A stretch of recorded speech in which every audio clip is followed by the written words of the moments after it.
Professeur, est-ce que vous pensez qu'on peut vivre une histoire d'amour de A à Z sans dire le moindre mensonge?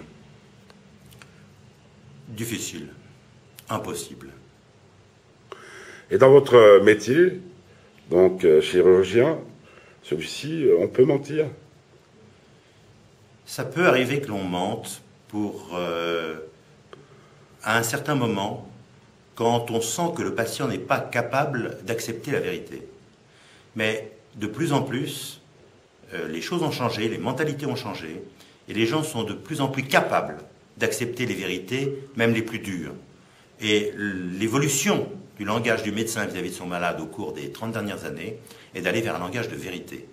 Et de plus en plus, alors il faut parfois prendre quelques précautions lorsqu'on le dit, mais on doit arriver à la vérité. Alors on ne la sort pas toujours d'une façon aussi terrible et aussi dramatique qu'elle l'est, mais il faut arriver à la vérité. Quand on dit à quelqu'un qui a 20 ans, qui ne sent rien, écoutez, votre cœur est fichu, il faut vous transplanter, c'est pas un message tellement facile à dire. Donc il va falloir peut-être prendre quelques précautions avant de le dire, et il faut trouver les mots pour le dire. Mais cette vérité, elle évolue, particulièrement dans le cas de la chirurgie cardiaque. Bien sûr, elle Un évolue. type qui était condamné il y a 10 ans ne l'est peut-être plus aujourd'hui.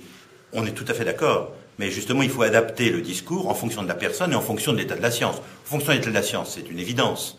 Mais en fonction de la personne, c'est pas toujours facile à percevoir quels sont les gens qui sont capables d'encaisser parfois une vérité très dure.